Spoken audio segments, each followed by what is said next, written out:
It's GTA and Far Cry wrapped into one, but you're a shark. What could possibly go wrong? Hi, this is Gizmo First. Thanks for joining me today. We're going to talk about Maneater. This game bucks against the recent trend to do everything online and opts instead to go for a single player approach. Flares, safety float, temperature gauge, spear guns, SMG. What are you, some kind of half-ass astronaut? It's difficult to know what to categorize this game as it puts in a lot of different elements from a lot of different games. My first impression was it is GTA in the sea, but the presentation looked more like Far Cry, and so does the soundboard. I'm not saying that as a bad thing, and I think it suits the gameplay very well. You immediately start the game as a fully sized shark. Need a bigger boat. As many games do, they give you a taste of what you're actually gunning for, but I was pleasantly surprised that when I take over as the baby shark whose mother has been killed by an overzealous shark hunter, that I'm not completely defenseless, as is sometimes the case in such games. The tutorial was short but covered everything I needed to know and gave me enough practice, so I was going in with my eyes open. The graphics are nothing groundbreaking, but they are completely and totally serviceable, and there are some nice locations. The character sprites are animated very well, but the game is not without its bugs. What game nowadays is, of course, up on release, and within the first 10 minutes of gameplay, I found myself a handful of times teleported a few meters away from where I thought I was, which causes some confusion during battle sequences. All this is forgivable though, because I get the impression that the makers of the game harken back to a time when games were made purely for fun. And fun this is. It doesn't take itself too seriously, and it's more in the vein of Sharknado rather than the serious tone of Jaws. I do prefer Jaws, however, and that's why my film references today are going to be from that movie.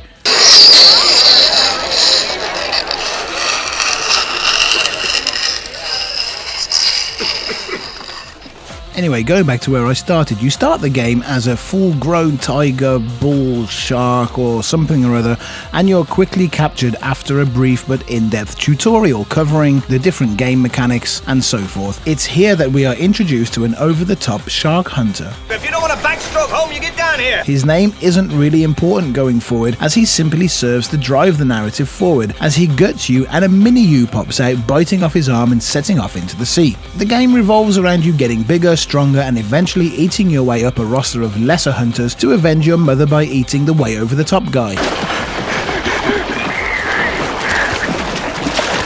And that's it. It is simple, but it's all that's needed to get you invested. The open map isn't gigantic, but a maze of underground sewer systems manages to create a feeling of a bigger play area than there actually is. And it's fine. A smaller, well-designed map is often better than a massive empty world, as was recently demonstrated by Biomutant and many others.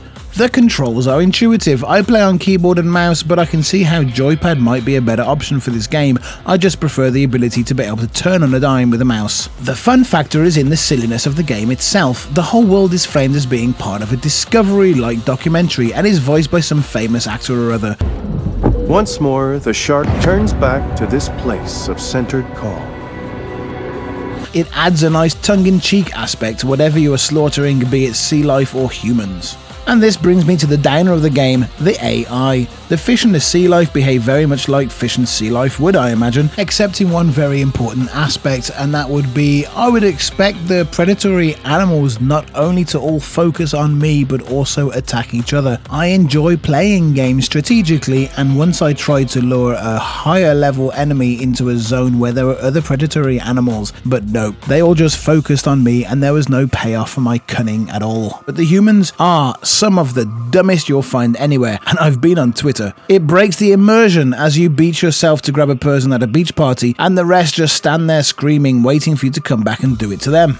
At least the hunters provide some degree of challenge, but also seem nonchalant to the dangers that you pose, and pose danger you do. The RPG elements in this are nicely done. Not over the top, so you won't be at a loss what to do and what does what, but in-depth enough to give you a sense of your growing abilities. There is even an explanation offered as to why you can get these power-ups, the toxic waste causing you to mutate.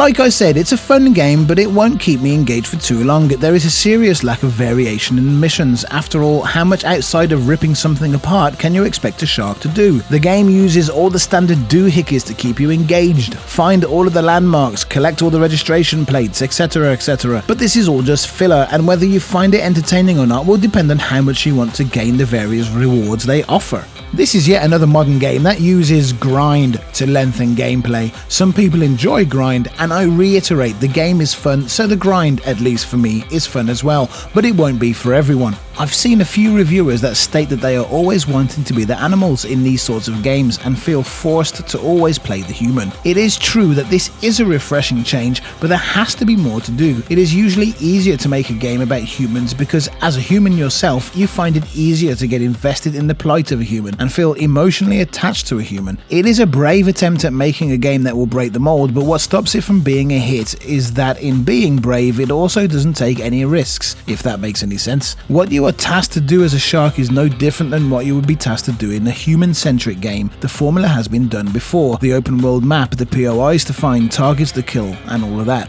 All in all, I don't like scoring games like percentages or grades, as I often find scoring systems misleading. So I'll summarize my views by stating if you have Game Pass, definitely give it a look to see if it's for you. I wouldn't pay full price for it, but if you find it on sale at a trustworthy outlet and you want a few hours of aimless but altogether quite fulfilling fun, then you might not be disappointed. This is Gizmo First, thanks for watching, please hit the like and subscribe, and I'll catch you later. Well, you son of a...